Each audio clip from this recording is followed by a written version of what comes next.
Hi guys, Samantha from Dressima Tutorials here. Today I'm going to show you a fun way to create almost like faux porcelain beads. So I've got some Primo here, and this is Primo Orange and Primo Turquoise. Now there's a little bit of a difference with these than the regular colours. What I've done is I've mixed equal parts turquoise to equal parts translucent Primo. Same with this one, I've mixed equal parts orange to equal parts translucent, and that's just going to give it a bit of a deeper look once it's been baked. So those are the two colours that I've mixed up. Fairly simple, you don't have to do that if you don't want to, it's completely up to you. I just prefer the look. Then I have got some bronze, this is antique gold, Primo, white and black. What about these? Actually, let's do these ones first. And I have a bit too much white here. So I'd say when it comes to this that I'm going to be mixing up, it's not a colour recipe, I'm just going to be meshing the colours together. I'd say it's probably, I'll want 1/3 black, 2/3 white, and then what? 1 part black, 2 parts white, 3 parts of the antique gold. And then just chop that up like so. And we're just going to mix that together, keep chopping it up until you get it a bit finer. And just mix it up. Okay. Then just grab that and press that all together, and just pick up all the little bits and pieces, press it into one piece, and we're not going to need all of it all at once, so I will just chop off roughly what I'm going to need per bead.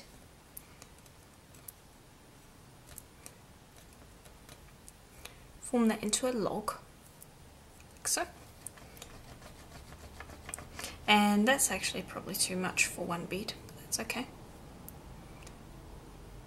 Twist it around like so, so you get these nice stripes. Roll that a bit more. Okay, and that's ready to use. And we've got a whole block here for subsequent pieces. I'm going to put that to the side, and I grab this, and so that I have equal, so that I can create the same size bead pretty much each time, I'm just going to grab a cutter. That's just a circle cutter, any shape will work, it doesn't matter. I'll just take these two pieces, roll those into balls, and if you want a smaller bead then you use a smaller cutter. But this just will allow us to get even amounts of each colour. And just roll that so that you get rid of the lines. Okay, just flatten them slightly, and we're going to put them together like so, but we're going to be putting this in between, so we don't actually need a lot of it. I way overestimated the amount we're going to need. I'm going to roll that out. Twist it a little more maybe, but that should do. Gonna put these two pieces together, flatten them out a bit more. There we go. And then wrap this around the middle. There we go. Just press that in, and before rolling it I will just press it into a rough ball shape, and then flatten that, well not flatten it, shape it by rolling it in your hands to create a circle. There we go.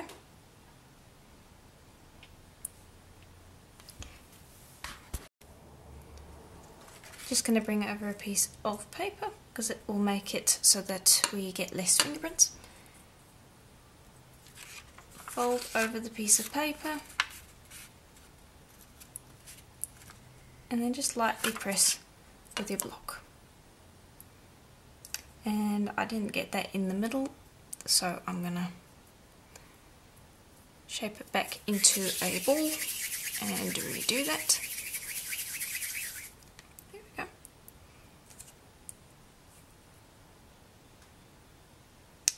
There we go. And there you can see how that looks. It's just a fat rondelle. Now, I feel like the line that we have in the middle here was a little bit too thick, so I'm going to make another bead, but I'm going to make sure that this part is quite a bit thinner. There we go. I'm happy with that. This one, the line was too thick and it was taking too much up. So sometimes you need to make little test pieces to get an idea of what you're aiming for. So this one I'm happy with, and I'm going to make a couple more pieces that are very similar. Well, basically pretty much the same. Okay, and I'm done making all the pieces. So they all kind of look like this. Can't see them because they've all just on their orange sides right now. But yeah, we're pretty much finished with all those. So now you could bake them and roll them afterwards if you want to. That's completely up to you. I don't really feel like drilling all of them after baking, so I'm going to test one by poking a piercing pin through.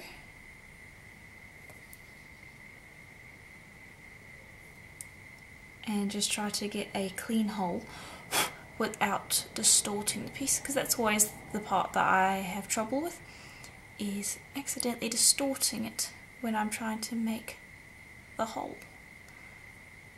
And I think that's a decent sized hole.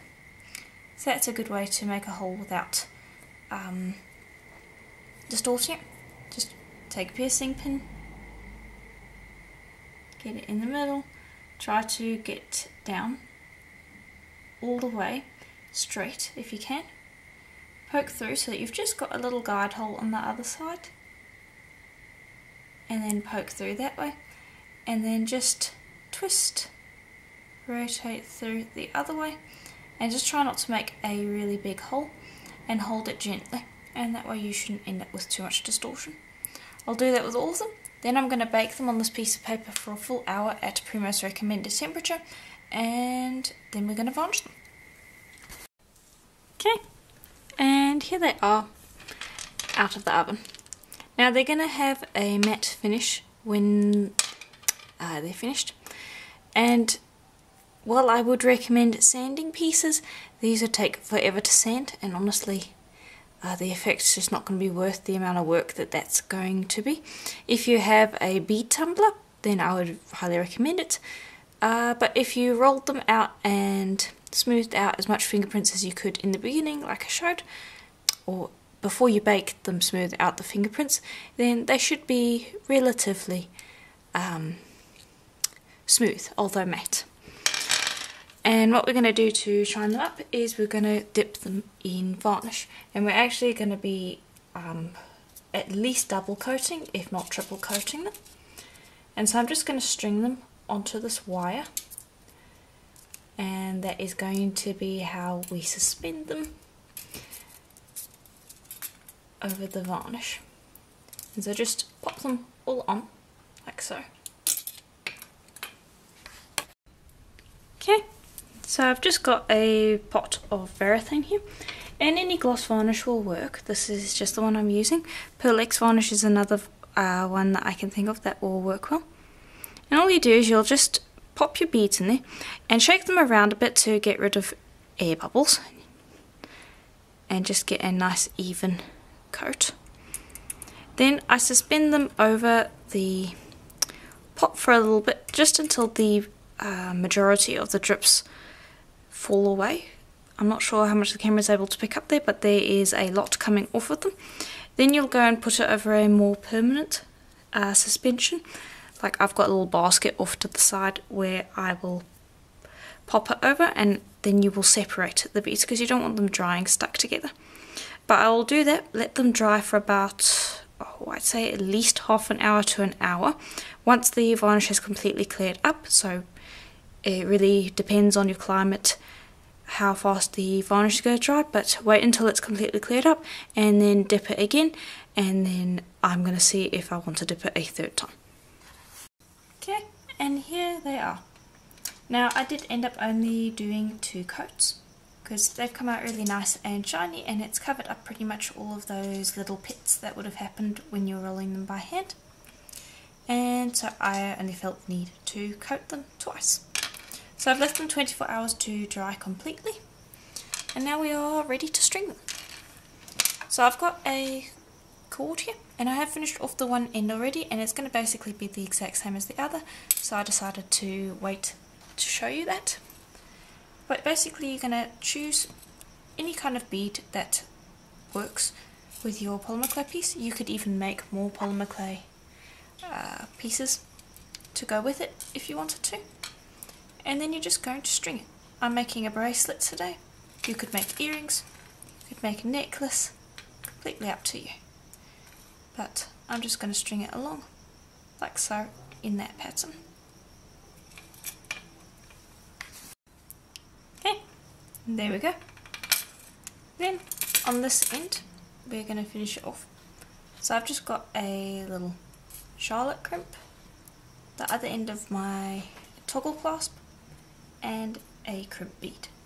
You're going to put this on first, and these can be called clamshell crimps or lobster shell crimps as well. They have multiple different names depending on where you look for them.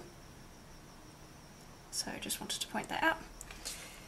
So you string those on, you put the little bead on as well.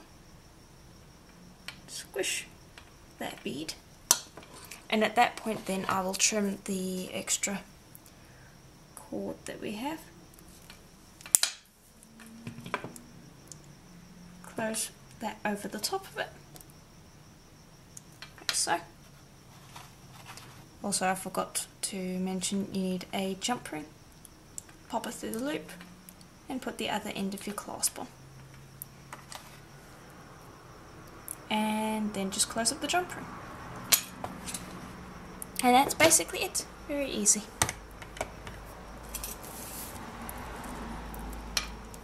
And that's pretty much it for the bracelet. You could make more beads, you can make less beads, completely up to you. I think I might have made this a little small, but my wrist is quite small, so I've made it to fit me. You can make it larger if you want to, completely up to you. But yeah, that's basically it. If you enjoyed the tutorial, please do let me know in the comments below. Another thing that I did want to mention is this bunch of clay that we made to make these little ribbon bits in the middle. You could make a bunch of little beads with this and string that on the bracelet or whatever you chose to make, just so that it could match as well. So that's an idea if you wanted to make lots of little beads as well. But yeah, let me know in the comments what you thought. If you have any questions, leave them down below and I will get to them as soon as I can. And if you would like to support the channel, please do consider becoming a member. There's a join button below the video, and or liking the video is also greatly appreciated. Thank you for watching, and I'll see you in the next one. Bye for now.